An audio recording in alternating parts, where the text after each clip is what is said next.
peut s'asseoir.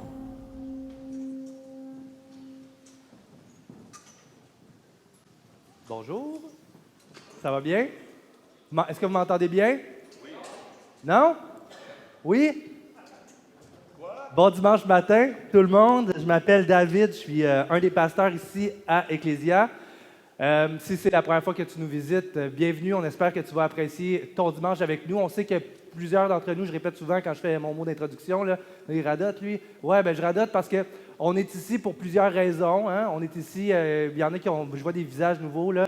Il y a quelque chose qui t'a poussé à venir ce matin. Tu t'es pas réveillé, fait moi, je ne vais pas à l'église. Non, tu t'es dit, je vais aller, j'ai besoin de quelque chose où je veux me nourrir, je veux entendre c'est quoi le message qui va être annoncé. Je veux découvrir, je veux me nourrir et, bref, chaque personne ici, on s'est déplacé pour une raison. Et une des raisons que j'aimerais qu'on puisse mettre de l'avant ensemble, c'est parce qu'on veut vraiment découvrir Jésus-Christ ensemble.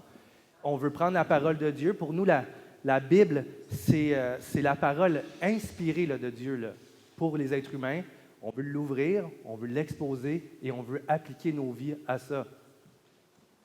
Parce qu'on est beaucoup ici qui avons dit on renonce à tout, on veut faire confiance à Dieu, on veut recevoir ce qu'il y a pour nous et on veut apprendre à refaire nos vies avec les instructions que Dieu a pour nous.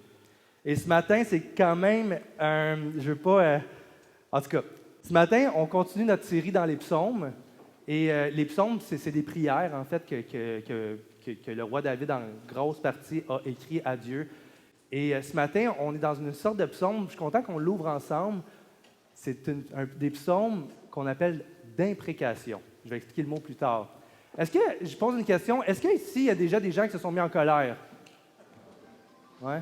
Alors, il y a du monde qui ne lève pas leurs mains, là. Stéphane, tu t'es déjà mis en colère, toi? Ça arrive, OK. Est-ce qu'il y a des gens qui sont déjà mis en colère parce qu'ils avaient vécu des injustices? Oui. Est-ce qu'il y a des gens parmi vous qui vous êtes mis en colère qui avaient souhaité du mal? Et là, je ne vais pas souhaiter de mal, mais honnêtement, juste dire « mange de là » dans ton cœur, c'est souhaiter du mal. Ou juste dire « écoute, ça m'écoeure, qu'est-ce qu'il a fait, mais pouf, ça va lui retomber dans la face. » Ouais, c'est souhaiter du mal. Les psaumes d'imprécation, dans le dictionnaire Larousse, imprécation, c'est le souhait du mal pour autrui. Et ça se retrouve dans la Bible. Et peut-être que tu es nouveau, puis tu te dis, là, on va parler du souhait du mal pour autrui. C'est loin du message de « aimez-vous les uns les autres » que je pensais entendre ce matin, mais c'est hyper intéressant. Puis c'est dans la parole de Dieu. On croit que la parole de Dieu, elle est inspirée, hein, comme je dis, puis on croit à l'inhérence de l'Écriture. Ça veut dire qu'il n'y a pas d'erreur dans la Bible pour nous. Et ça peut devenir un peu difficile parce que là, comment nous les chrétiens qui disons que nous avons un Dieu d'amour, qui aime, qui pardonne, comment qu'on réconcilie des psaumes d'imprécation qui dit de détruire, qui dit on va les lire, je ne suis pas obligé de vendre le punch, et un Dieu qui dit qu'il veut sauver, qui veut pardonner, un Dieu aimant, un Dieu d'amour. Si tu te fais voler 100 piastres, tu vas être fâché. Tu sais, c'est fâchant, tu te fais voler 100 piastres. Tu vas être en colère. Mais si tu te fais voler ton fonds de pension que tu as investi toute ta vie, puis qu'à la fin, il y a un fraudeur qui a vidé ton fonds de pension, bien là, tu vas vouloir que la personne se fasse arrêter, qu'elle aille en prison, qu'elle rembourse jusqu'à la dernière scène. Tu vas pouvoir faire des imprécations. Et par la grâce de Dieu, OK, la plupart d'entre nous ici n'avons pas vécu de grosses injustices. Certains, je sais, oui, que ça a affecté vos vies complètement et que ça produit une grande colère. Et ce que je veux dire à travers ça, c'est que notre colère, nos imprécations, nos souhaits du mal pour autrui vont être liés à l'ampleur de l'injustice qu'on a vécue. Comme je dis, si tu t'es fait voler 100 $, tu vas être fâché. Mais si tu t'es fait voler ton fonds de pension, tu vas être en beau très fâché. OK? Et ce que je veux dire, c'est que les imprécations, le souhait du mal à autrui, notre colère, va être proportionnel souvent à l'ampleur de l'injustice qu'on a vécue. On va lire le psaume 58 ensemble. Tu peux tourner dans la Bible. Si tu n'as pas de Bible, fais juste lever ta main. On en a pour toi. C'est un cadeau. Quelqu'un va venir t'as distribué, tu as juste à lever ta main. Les psaumes sont dans le milieu de la Bible. On va aller au psaume 58. Ben là, je vois personne. Y a-t-il quelqu'un qui pourrait se lever pour un frère de l'Église? Oui, merci, Robinson. Puis juste donner à ceux qui ont levé la main. C'est gentil, Robinson. C'est à la page 387 des Bibles blanches. Donc, c'est un peu petit, je vais le lire sur mes feuilles. Ah, avant, on va prier. Oui.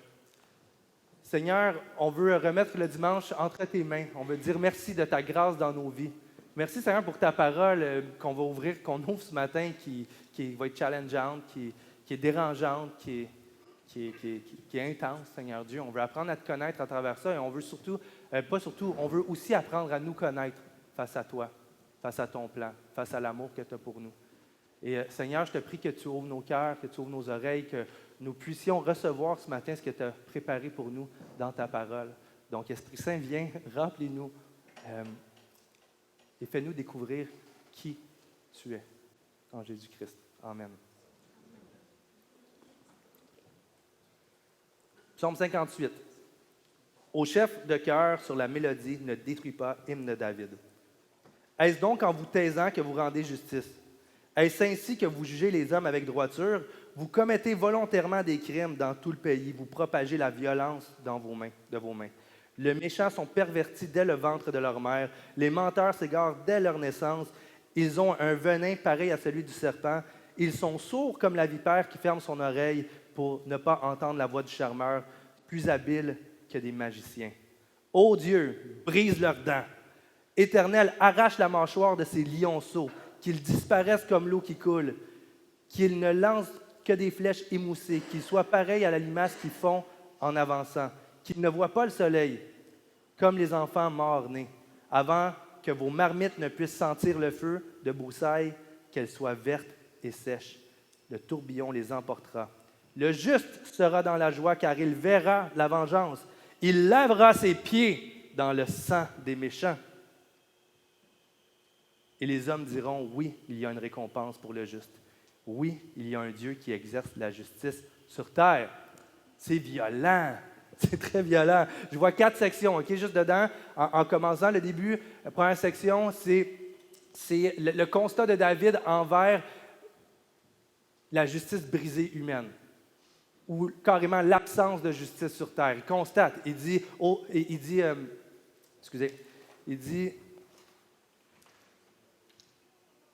vous commettez volontairement des crimes dans tout le pays. Non, est-ce en vous taisant que vous rendez justice? Donc, David constate un problème de justice humaine. Après ça, David constate l'ampleur de la méchanceté des ennemis. Vous commettez volontairement des crimes dans tout le pays, vous propagez la violence. David constate qu'il y a un problème de justice, il y a un problème de violence. Après ça, l'autre section du psaume, c'est une requête. Il demande à Dieu de faire justice. Ô Dieu, brise leurs dents, arrache les mâchoires de ces lionceaux qu'ils disparaissent. Donc, David se confie en Dieu pour une justice. Et finalement, l'espérance du roi David, que la justice va être, sa soif de justice va être assouvie en Dieu. Le juste sera dans la joie, car il verra la vengeance. Il lavera ses pieds dans le sang des méchants. Et les hommes diront, oui, il y a une récompense pour les justes. Oui, il y a un Dieu qui exerce la justice sur la terre. Et là, peut-être que tu te dis, David, pourquoi tu lis ça ce matin? J'avais invité un ami pour la première fois. Et inquiète-toi pas, je sais que c'est intense, puis en réalité, en quoi ça nous concerne?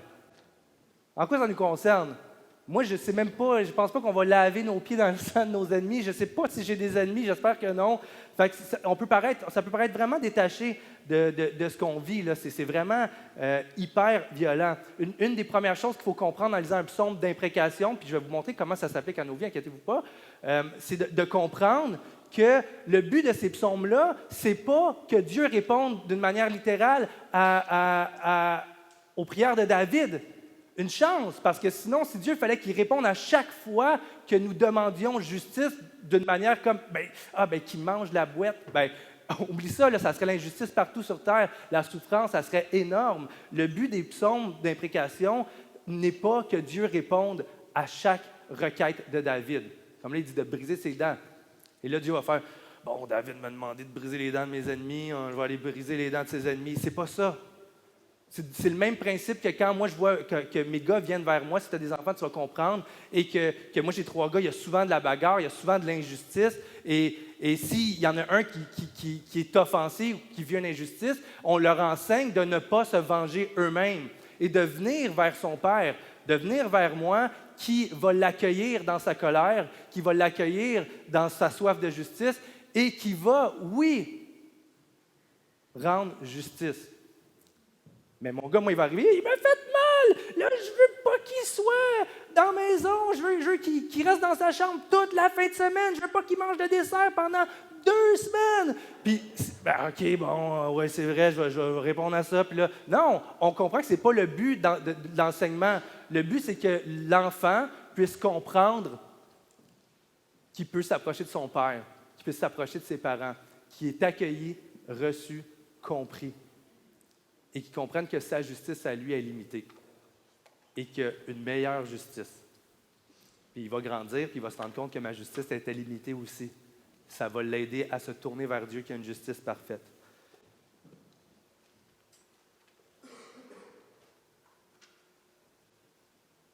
Le roi David condamne les mauvais juges, les méchants dans le pays. Et le but des psaumes d'imprécation, c'est de s'attendre à la justice parfaite de Dieu. Jésus nous parle de ça dans Luc 18. Il dit, il parlait d'un juge qui se faisait déranger, un mauvais juge. Et finalement, le juge fait justice à force de se faire déranger. Et Jésus dit, écoutez ce que dit le juge injuste. Et Dieu ne fera-t-il pas justice à ceux qu'il a choisis et qui crient à lui jour et nuit? Il les fera-t-il attendre? Je vous le dis, il leur fera rapidement justice. L'idée des psaumes d'imprécation, c'est de s'attendre à la justice parfaite de Dieu. Ça l'exprime une grande souffrance dans le cœur humain, une grande incompréhension. Ça l'explique un grand mal face au constat de David de toute la souffrance qui envahit le pays. On n'a pas à partir en croisade. C'est Dieu qui fera la justice. Et on dit souvent que le livre des psaumes, moi je dis souvent que c'est un peu comme un voyage dans le cœur de l'humain. Et on voit toutes les émotions. Et là, le bon mot chrétien, c'est, on va dire, David vient déverser son cœur devant Dieu. Mais moi, je le vois ici comme David vient vomir toutes ses émotions sur Dieu. Brise leurs dents, je veux me baigner dans leur sang, il est en colère, puis il vient vomir vraiment tout ça aux pieds de Dieu, plutôt que sur ses ennemis. Le but n'est pas que Dieu réponde, littéralement, aux demandes de David. Parce que comment Dieu pourrait répondre littéralement aux demandes de David si Jésus lui-même, dans la parole, à la fin dans les évangiles, Jésus dit, bénissez ceux qui vous maudissent. Hein? Il dit, moi je vous dis, aimez vos ennemis. Bénissez ceux qui vous maudissent. Faites du bien à ceux qui vous détestent. Priez pour ceux qui vous maltraitent et qui vous persécutent afin d'être les fils de votre Père. Afin d'être les fils de Dieu. Afin d'agir comme votre Père agit. Il dit, bénissez, ne maudissez pas. Faites du bien, ne faites pas du mal. Donc, on voit tout de suite que David, en arrivant à Dieu, en vomissant ses émotions, comme ça, il est en train de dire qu'il n'est pas capable de bénir ses ennemis.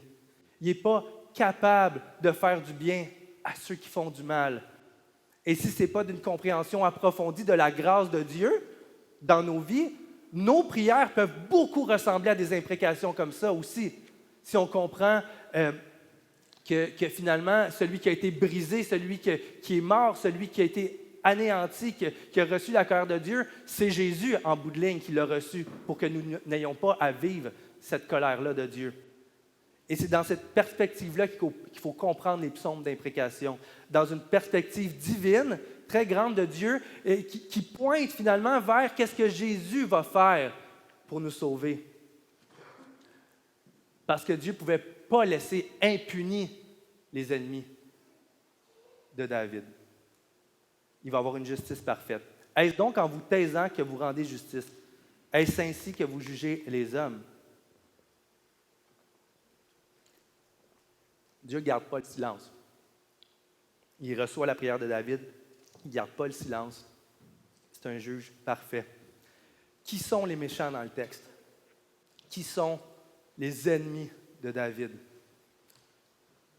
C'est ceux qui commettent volontairement des crimes en Israël.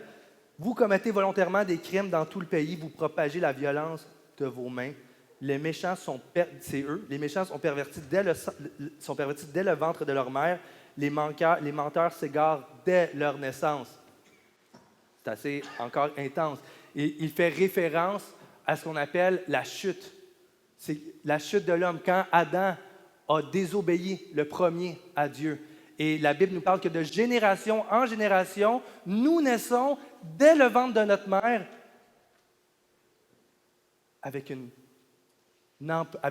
en étant esclaves du mal, en étant dès le ventre de notre mère pervertis. Et là, il continue en disant, ils ont un venin pareil à celui du serpent. Ils sont sourds comme la vipère qui ferme leurs oreilles pour ne pas entendre la voix du charmeur qui est plus habile qu'un magicien. Il fait un clin d'œil ici encore au Jardin d'Éden, où ce n'est pas la première fois dans la parole de Dieu où les méchants, les pas gentils, sont comparés au serpent, sont comparés à cet être mystérieux-là qui vient, qui est l'ennemi de Dieu et qui s'oppose au royaume de Dieu. Et les méchants, on voit Jésus quand il parle à ceux qui sont un frein pour le royaume de Dieu en Israël, il dit, Jésus se fâche, il dit « race de vipères ». Et ce n'est pas la première fois dans les Écritures que ça apparaît, où les fils, ceux qui font le mal, sont comparés aux fils du serpent, en voulant dire qu'ils font les œuvres du serpent. Tantôt, Jésus disait « bénissez vos ennemis afin d'être les fils de votre Père », de faire les œuvres que Dieu fait. Et là, ici, ils sont un venin pareil à celui d'un serpent. Et la Bible compare ceux qui font les œuvres du serpent aux enfants du mal. Et je vais poser la question qui est intense, c'est un psaume imprécatoire, là. On va arriver à l'application, c'est important de bien étaler la table avant. Je vais poser la question, c'est quoi l'œuvre du serpent? C'est quoi l'œuvre de l'ennemi? C'est quoi l'œuvre du diable? C'est de s'opposer au plan de Dieu. Point. De s'opposer au plan de Dieu. Et ça, c'est hyper important dans notre interprétation ce matin. Parce que les ennemis du roi David, là, ce n'est pas les ennemis de son petit royaume à lui. Ce n'est pas les ennemis de son petit royaume vaniteux qui viendraient l'attaquer dans sa petite vie personnelle. Ce sont les opposants au règne de Dieu en Israël. David est conscient que ce n'est pas lui personnellement qui se fait attaquer. David était le roi d'Israël. Dieu avait choisi Israël pour que ce soit une nation qui était au milieu de toutes les nations et que les personnes pouvaient venir se repentir, passer du royaume des nations qui adorent, qui font du mal, qui sont les fils du diable, en fait, comme on voit dans la parole de Dieu, et qui peuvent passer en Israël pour recevoir de Dieu le pardon, devenir des fils de Dieu. Et les opposants dans le texte, c'est ceux qui s'opposent au règne de Dieu. Les ennemis, c'est ceux qui ne veulent pas que Dieu prospère sur la terre, en particulier en Israël. C'est super important de comprendre ça pour l'application dans nos vies. Parce que nous sommes souvent beaucoup plus concernés par notre propre petit royaume que par ce que Dieu voudrait faire dans nos vies. Ce qui va nous attaquer, ce qui va nous créer des excès de colère ou de l'imprécation, un souhait de malheur, c'est quand nous sommes attaqués dans ce que nous voudrions avoir comme royaume dans nos vies. Ici, ce n'est pas ça dans le texte. Le roi David renonce à se faire justice lui-même parce qu'il sait très bien que celui qui est attaqué, ce n'est pas lui. C'est le royaume de Dieu qui est attaqué. Et Dieu va mettre un terme à ça. Nos critères pour établir nos ennemis vont être choisis en lien avec ceux qui nous attaquent, nous personnellement, dans nos petits royaumes. Nos excès de colère, nos imprécations, nos souhaits de malheur pour autrui sont pratiquement toujours liés au fait que nous sommes attaqués. J'avais prévu faire une belle soirée avec ma femme, ça fait une semaine que j'attends ça, puis les kids, ils ont fait un paquet de troubles, j'ai explosé. Puis ils vont payer. Ça n'a pas d'allure, me rendre impatient de même. Je suis allé au labé pour me faire rembourser quelque chose qui m'a coûté 200$ qui était brisé. Le commis, il n'a pas voulu me rembourser. On est attaqué dans nos petits royaumes. J'avais prévu faire ma vie avec telle ou telle fille ou tel homme. Il est parti, elle est partie, ça m'a blessé. Puis, que ça y retombe d'en face. Nos imprécations, nos colères, notre soif de justice va être liée à quand on se fait nous attaquer dans ce qu'on voudrait. Et je ne suis pas en train de dire que ça, il faut l'étouffer. Je ne suis pas en train de dire que non, écoute, là, tu devrais te rester tranquille quand tes kids sont fatigants, puis non, tu ne devrais jamais te fâcher quand tu parles à un agent d'un agent de Revenu Canada au téléphone. Non. On est en train de comprendre que même dans ces choses-là aussi, on peut avancer vers Dieu et Dieu qui voit les cœurs, on ne peut pas rien lui cacher. On peut avancer puis lui dire, Seigneur, tu vois bien là, que cette personne-là, tu vois tout ce qui est dans mon cœur, puis il y a des choses qui sont sorties de ma bouche aussi. Tu le vois, je ne suis pas capable de l'aimer, je le déteste, Seigneur Dieu, et on vient vomir ça à Dieu. Ce n'est pas un péché. Comme un fils qui s'approche de son père pour dire « ça me dépasse, je ne sais pas quoi faire avec ça, toi, occupe-toi-en, Seigneur, mais voici mon cœur. » Fait que le but, ce n'est pas d'étouffer nos émotions. Dieu nous a créés des êtres émotionnels avec des colères, avec des joies, avec de la tristesse aussi. Et c'est bien d'être honnête devant Dieu quand des situations comme ça arrivent. Je parle ici de nous donner du discernement, de demander à Dieu de nous donner du discernement sur qui sont nos vrais ennemis. C'est qui nos vrais ennemis? C'est qui nos vrais ennemis dans nos vies, dans l'Église, sur la terre? Et de les condamner et de crier à Dieu fermement en s'opposant à ces ennemis-là. Justin Trudeau, là, il fait du mal! Ouais, peut-être, mais je serais curieux de savoir à quel point la convoitise ou l'orgueil fait du mal dans nos vies, puis dans l'Église, puis dans la planète, sur la planète. Premièrement, d'être capable de discerner c'est qui le vrai ennemi. C'est plus que ton beau-frère qui te fait du trouble ou ton collègue de travail qui t'a fait perdre ta job parce qu'il a parlé dans ton dos ou quoi que ce soit. Le vrai ennemi, c'est ceux qui s'opposent dans nos vies à l'établissement du royaume de Dieu. Ceux qui peuvent attaquer notre foi, qui peuvent attaquer notre humilité, ceux qui peuvent attaquer notre service, notre amour les uns pour les autres. Ça, c'est l'ennemi. C'est eux qu'il faut viser.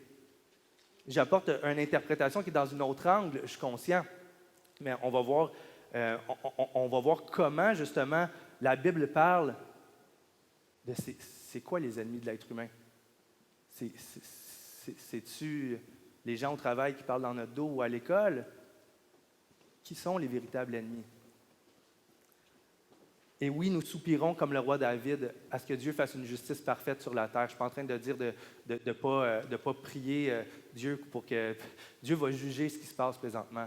On a vu dans les 100 dernières années, on a vu des génocides sur la terre, on a vu des crimes atroces. Juste au Canada, on a vu les pensionnats tuer des milliers d'enfants autochtones sans que personne fasse justice depuis 100 ans. Et on va soupirer à Dieu pour qu'il fasse justice, qu'il mette un terme, pour qu'il juge ceux qui répandent le mal sur la terre. Et pas besoin d'aller loin, on peut rester au centre-ville de Saint-Jérôme où on va soupirer pour que Dieu fasse justice. Il y a des petites filles l'autre bord d'à peine même pas 20 ans qui se prostituent, puis après 3-4 ans sont complètement scrap. Ils sont scrap parce qu'ils sont esclaves de proxénètes qui se font manipuler et on soupire après Dieu, dit Seigneur, arrête ça, juge. Go, Dieu, on voit dans l'Apocalypse le peuple de Dieu qui est au ciel puis qui dit, crie à Dieu, juge les crimes sur la terre. Fait qu'on peut crier à Dieu pour cette justice-là, mais le désir premier de notre Dieu, du Dieu que tu viens entendre ce matin, c'est que chaque homme et femme se repentent. Ézéchiel 18, c'est Dieu qui parle.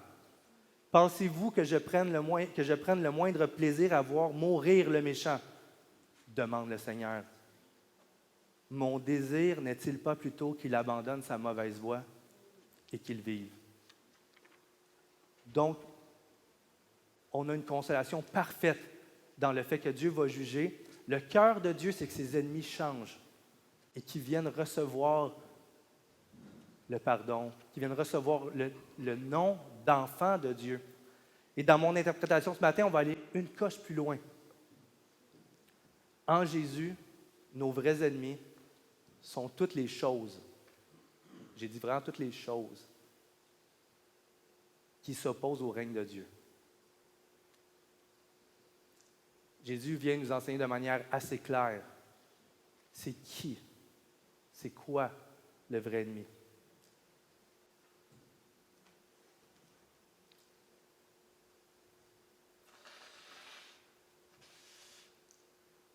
Jésus vient nous enseigner de quelle manière l'ennemi utilise les situations favorables dans nos vies pour freiner, pour nous détourner, pour stopper l'avancement du royaume de Dieu à l'échelle planétaire, dans l'Église et dans ta vie.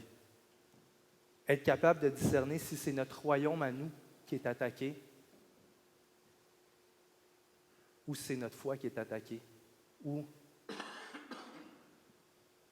c'est notre compréhension de la justice de Dieu qui est attaquée ou c'est notre orgueil qui est attaqué. Il est là le vrai ennemi. Il utilise des situations favorables pour freiner le plan de Dieu. Jésus dit à Pierre, « Arrière de moi, Satan ». Une fois, il dit ça à Pierre, un ami de Jésus. Et vous savez, pour ceux qui ne savent pas, Satan, ça veut dire ennemi en hébreu. Jésus dit, « Arrière de moi, Satan ». Et ça ne veut pas dire que Pierre, il y a eu une étiquette de Satan toute sa vie, là, puis que ça, là, c'est Satan, on le rejette. Non, c'est que Jésus était capable de discerner que dans cette situation-là, Pierre était en train de faire l'œuvre du diable en essayant de freiner ce que Jésus s'en allait faire, s'en allait à la croix pour mourir pour nous. Et Pierre lui disait, non, non, non, non, non, fais pas ça. Et là, Jésus a dit, ennemi, recule. Tu es en train de vouloir freiner le royaume de Dieu. C'est une chose d'être attaqué et de se mettre en colère parce que nous vivons des injustices et de crier à Dieu, comme je disais au début, quand nous sommes vraiment attaqués dans nos royaumes personnels. Mais nos imprécations, nos souhaits du malheur pour autrui peuvent être plus profondes que ça. Si on est capable de discerner qu'est-ce qui nous fait tomber ici, dans nos vies. Qu'est-ce que le véritable ennemi est vraiment en train de détruire dans ma relation avec Dieu? Nos imprécations devraient se tourner comme ça, de dire « Ah, Seigneur, je suis encore tombé. »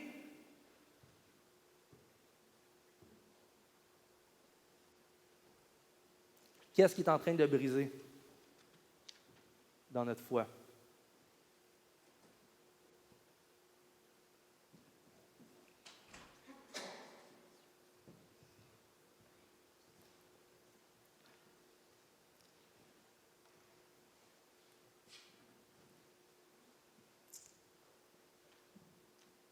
Nos ennemis, c'est ceux qui s'opposent à ce que Dieu veut faire.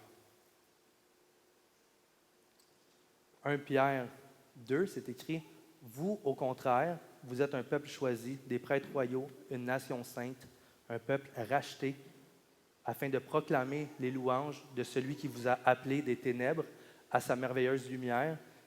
Vous qui étiez autrefois pas un peuple, vous êtes maintenant le peuple de Dieu.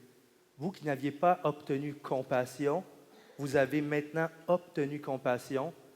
Bien-aimés, je vous encourage en tant que résident temporaire et étranger sur terre à vous abstenir de votre nature propre qui fait la guerre à l'âme. » On est en train de parler d'ennemis encore. Toutes les choses qui peuvent freiner ce que Dieu aimerait faire dans nos vies. On a tout à gagner d'être scandalisé par comment on est prompt à être orgueilleux.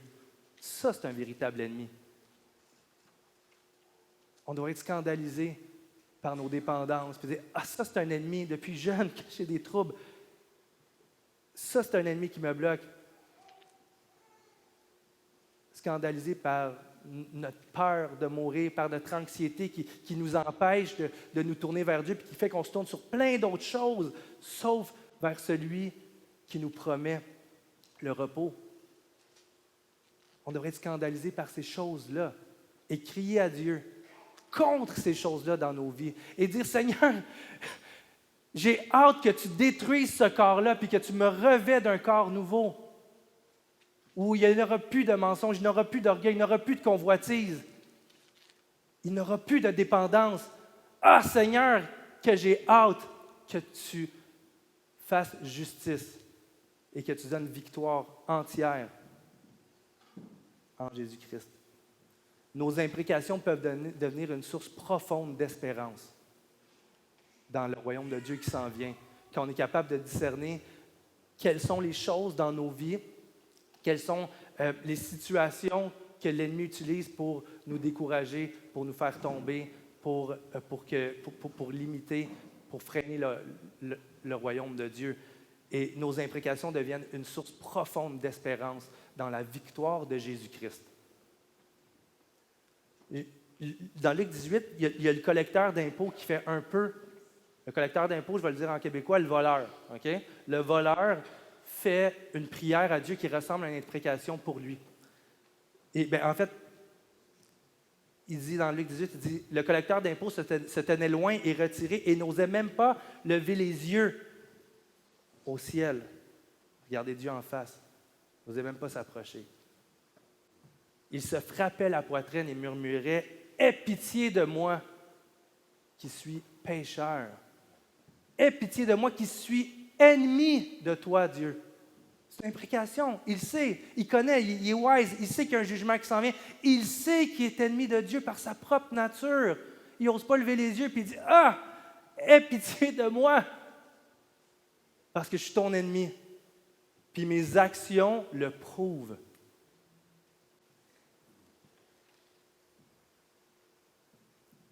Jésus dit, « Heureux ceux et celles qui ont soif de justice, car ils seront rassasiés. » Et il y a une joie, paradoxalement, là, au fait que Dieu va faire justice en sauvant même ses ennemis. Et la dernière section du texte, c'est la plus violente. Le juste sera dans la joie, car il verra la vengeance. Il lavera ses pieds dans le sang des méchants. Et les hommes diront, oui, il y a une récompense pour le juste. Je ne sais pas à quel point le roi David comprenait, parce que ça a été écrit vraiment avant Jésus-Christ, là, mais il a soif de justice, puis il dit, on va se laver dans le sang de nos ennemis. Mais il ne savait peut-être pas que c'était le sang de Jésus qui allait couler. C'est qu'est-ce qui nous lave dans la parole de Dieu? C'est le sang de Jésus. La parole dit qu'il a été fait, qu'il est devenu ennemi, qu'il est devenu péché, qu'il a été jugé à la croix pour que les ennemis de Dieu puissent être pardonnés.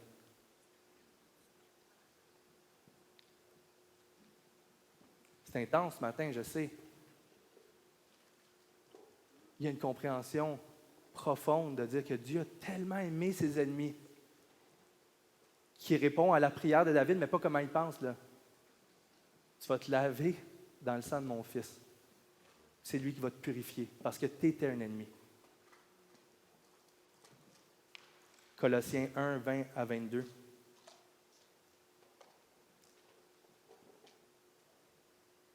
Il a voulu... je vais prendre une gorgée, excusez.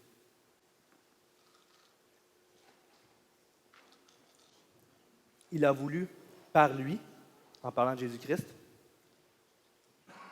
il a voulu par lui réconcilier tous les êtres humains, tant ce qui est sur la terre que ce qui est dans les cieux, en faisant la paix par lui, par le sang de la croix. Et vous qui étiez autrefois étrangers et ennemis par vos pensées, par vos mauvaises actions, il vous a maintenant réconciliés par sa mort dans le corps de sa chair pour vous faire paraître devant lui, saint, propre, irrépréhensible, sans reproche.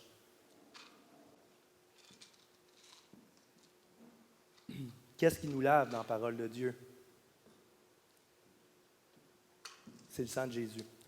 Et je mets la table, parce qu'on va prendre le repas du Seigneur maintenant, le jus de raisin, le vin représente ce sang-là qui a coulé à notre place. Représente le fait qu'on peut se réjouir en Dieu parce que Dieu nous a pardonné en Jésus-Christ. Et c'est paradoxal parce qu'il y a une joie profonde de savoir qu'on va chanter des louanges tantôt, là. Il y a des chansons. Je veux juste le sang de Jésus dans ma vie. On se réjouit de ça. Et c'est un sujet de joie dans la Bible. C'est paradoxal, je trouve. Le repas du Seigneur, c'est la proclamation que nous sommes pardonnés parce que Jésus a été brisé à notre place. Le psaume de David, c'est brise leurs dents, arrache la mâchoire. Et comme je dis, oui, il va y avoir un temps ultime où Dieu va juger toute la terre. Mais entre ce temps-là et aujourd'hui, tous ceux qui veulent recevoir le pardon peuvent aller à Jésus. Le châtiment qui nous donne la paix avec Dieu est tombé sur Jésus. Donc, j'ai invité les musiciens. On va prendre le repas du Seigneur ensemble. Excusez. Et le repas du Seigneur, c'est quoi? C'est la proclamation, justement, que Jésus est mort à notre place. C'est la proclamation que nous étions ennemis de Dieu et que nous sommes maintenant réconciliés avec Dieu parce que nous avons placé notre foi en Jésus-Christ. C'est le même principe de dire qu'on se lave dans le sang. C'est le même principe. Je sais que c'est weird à entendre, mais c'est ce que nous croyons, que c'est Jésus qui nous sauve. Ce n'est pas nos actions. Donc, ceux qui sont invités à prendre le repas du Seigneur, je sais qu'il y a beaucoup de traditions catholiques, et c'est bien, là, où la plupart des gens, quand on va à la messe, exemple, on va se lever, c'est le temps de reprendre le repas du Seigneur, c'est comme pour tout le monde. Mais moi, j'insiste vraiment pour dire que tu ne sens-toi pas obligé de te lever, OK, pour dire, là, tout le monde se lève, ils vont me regarder rester assis parce que je ne prends pas le repas comme avec eux, puis je vais être outsider. Non, c'est important pour nous que tu comprennes l'ampleur de ce que c'est que de manger le pain qui représente le corps de Jésus qui a été brisé pour nous et le vin qui représente le sang qui a coulé. Donc, moi, je t'invite à dire, si toi, tu n'as pas pris une décision claire pour Dieu, si tu n'as pas encore passé dans ton cœur de dire, j'étais ennemi à ce point-là de Dieu, et c'est Jésus qui me pardonne et je peux avoir l'assurance que Dieu m'aime, que je suis rendu un fils de Dieu et que je suis pardonné à cause du Christ. Si tu n'as pas fait ce pas-là, je t'invite vraiment à réfléchir à ça, à rester assis à ta place. On ne va pas te juger personne parce que tu restes assis. Au contraire, c'est un moment privilégié que tu as pour remettre ta vie devant Dieu et de savoir si tu veux recevoir ce pardon-là qui est accessible à toi ce matin. Donc, on peut se lever. On a mis, vous avez vu la table, ça va être pour Noël qu'on a fait ça. Donc, vous pouvez, chaque personne, venir prendre un élément, le pain et le jus. Et une fois que tout le monde va être revenu à leur place, on va pouvoir manger ensemble. Vous pouvez y aller.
une imprécation, un souhait du malheur qui se révèle en faisant exploser l'amour de Dieu pour ses ennemis. Le roi David qui prie, détruit, je veux me baigner dans le sang, et Dieu qui juge les actions de l'humanité sur son Fils Jésus. C'est ça qu'on déclare en prenant le pain et le vin. Dans Luc 22, c'est écrit au repas. Après le repas, Jésus a pris le pain, il a remercié Dieu et il l'a donné aux personnes, aux apôtres qui étaient avec lui. Il l'a brisé, tu sais, c'était symbolique. Il le brisait en disant non, c'est mes dents qui vont être brisées. C'est ma chair qui va être brisée pour vous. Il leur donnait en disant ceci est mon corps qui est donné pour vous.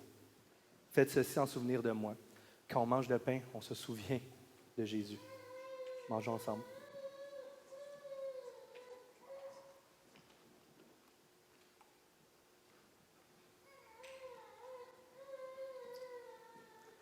Après le souper,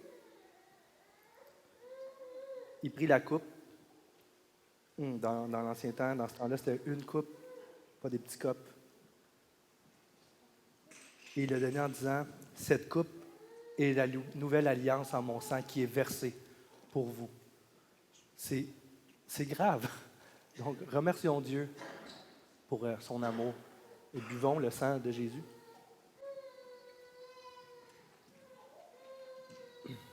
On va pouvoir aller chercher les enfants parce qu'on commence le temps de recueillement. Je vous invite à demander à Dieu pendant ce temps de recueillement-là, justement, de lui demander un discernement, de pouvoir identifier où sont les vraies barrières dans nos vies, où sont les vrais opposants au royaume de Dieu. Et de demander à Dieu la victoire là-dessus. Et de soupirer à Dieu pour qu'il détruise ça, puis espérer dans le jugement de Dieu. Donc, on va se recueillir, le temps d'accueillir les enfants. Quand les enfants vont arriver, on va commencer à chanter avec eux. Vous pouvez faire une petite musique d'ambiance.